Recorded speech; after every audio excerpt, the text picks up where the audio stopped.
یہ انفارمیشن ہر پاکستانی شہری کے لیے جاننا ضروری ہے۔ اس سے پہلے اگر آپ نے میرے چینل کو سبسکرائب نہیں کیا تو میرے چینل کو سبسکرائب کر لیں تاکہ میری ہر آنے والی ویڈیو آپ تک پہنچ سکے۔ دفعہ 295 کسی مذہب کی توہین کرنا۔ دفعہ 295 قرآن پاک کی غلط تشریح کرنا۔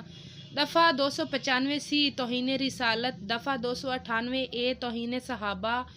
دفعہ 307 قتل کی کوشش۔ دفعہ 302 قتل کی سزا۔ دفعہ 376 عصمت دری۔ دفعہ 362 اغوا۔ دفعہ 320 بغیر لائسنس یا جعلی لائسنس کے ساتھ ایکسیڈنٹ میں کسی کی موت واقع ہونے ناقابل ضمانت۔ دفعہ 322 ڈرائیونگ لائسنس کے ساتھ ایکسیڈنٹ میں کسی کی موت واقع ہونا قابل ضمانت۔ دفعہ 415 چال۔ دفعہ 445 گھریلو امتیاز۔ دفعہ 494 شریک حیات کی زندگی میں دوبارہ شادی کرنا۔ دفعہ 499 حد کی عزت۔ دفعہ 511 جرم ثابت ہونے پر عمر قید کی سزا۔ ہمارے ملک میں قانون کے کچھ ایسے ہی حقائق موجود ہیں جن کی وجہ سے ہم واقف ہی نہیں، ہم اپنے حقوق کا شکار رہتے ہیں۔ تو آئیے اس طرح کچھ کرتے ہیں۔ 5 دلچسپ حقائق آپ کو معلومات فراہم کرتے ہیں جو زندگی میں کبھی بھی کارآمد ثابت ہو سکتی ہیں۔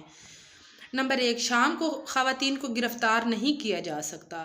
ضابطہ فوجداری کے تحت دفعہ 46 شام 6 بجے کے بعد اور صبح 6 بجے سے قبل پولیس کسی بھی خاتون کو گرفتار نہیں کر سکتی، چاہے اس سے کتنا بھی سنگین جرم ہو۔ اگر پولیس ایسا کرتی ہوئی پائی جاتی ہے تو گرفتار پولیس آفیسر کے خلاف شکایت مقدمہ درج کیا جا سکتا ہے۔ اس سے پولیس آفیسر کی نوکری خطرے میں پڑ سکتی ہے۔ سلنڈر پھٹنے سے جان و مال کے نقصان پر 40 لاکھ روپے تک کا انشورنس کا دعویٰ کیا جا سکتا ہے۔ عوامی ذمہ داری کی پالیسی کے تحت اگر کسی وجہ سے آپ کے گھر میں سلنڈر ٹوٹ جاتا ہے اور آپ کو جان و مال کے نقصان کا سامنا کرنا پڑتا ہے تو آپ فوری طور پر گیس کمپنی سے انشورنس کور کا دعویٰ کر سکتے ہیں۔ آپ کو بتا دیں کہ گیس کمپنی سے 40 لاکھ روپے تک انشورنس دعویٰ کیا جا سکتا ہے۔ اگر کمپنی آپ کے دعوے کو انکار کرتی ہے یا ملتوی کرتی ہے تو پھر اس کی شکایت کی جا سکتی ہے۔ اگر جرم ثابت ہوتا ہے تو گیس کمپنی کا لائسنس منسوخ کیا جا سکتا ہے۔ نمبر 3، کوئی بھی ہوٹل چاہے وہ 5 ستارے ہو، آپ مفت میں پانی پی سکتے ہیں اور واش روم استعمال کر سکتے ہیں۔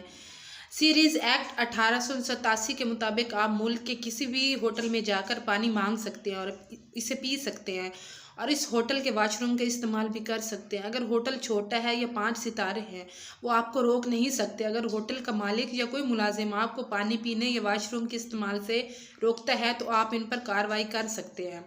آپ کی شکایت کے سبب اس ہوٹل کا لائسنس منسوخ ہو سکتا ہے۔ نمبر 4، حاملہ خواتین کو برطرف نہیں کیا جا سکتا۔ زچگی بینیفٹس ایکٹ 1961 کے مطابق حاملہ خواتین کو اچانک ملازمت سے نہیں ہٹایا جا سکتا۔ حمل کے دوران مالک کو 3 ماہ کا نوٹس اور اخراجات کا کچھ حصہ دینا ہوگا۔ اگر وہ ایسا نہیں کرتا تو پھر ان کے خلاف سرکاری ملازمت تنظیم میں شکایت درج کی جا سکتی ہے۔ یہ شکایت کمپنی بند ہونے کا سبب بن سکتی ہے یا کمپنی کو جرمانہ ادا کرنا پڑ سکتا ہے۔ نمبر 5، پولیس آفیسر آپ کی شکایت لکھنے سے انکار نہیں کر سکتا۔ پی پی سی کے سیکشن 166(a) کے مطابق کوئی بھی پولیس آفیسر آپ کی شکایت درج کرنے سے انکار نہیں کر سکتا۔ اگر وہ ایسا کرتا تو پھر اس کے خلاف سینئر پولیس آفیسر میں شکایت درج کی جا سکتی ہے۔ اگر پولیس آفیسر قصوروار ثابت ہوتا ہے تو اسے کم سے کم 6 ماہ سے 1 سال قید ہو سکتی ہے یا پھر اسے اپنی ملازمت کے ہاتھ دھونے پڑ سکتے ہیں۔ یہ دلچسپ حقائق جو ہمارے ملک کے قانون کے تحت آتے ہیں لیکن ہم ان سے لا علم ہوتے ہیں۔ یہ پیغام صرف اپنے پاس نہ رکھیں بلکہ جہاں تک ممکن ہو آگے پہنچائیں۔ یہ حقوق کسی بھی وقت کارآمد ثابت ہو سکتے ہیں۔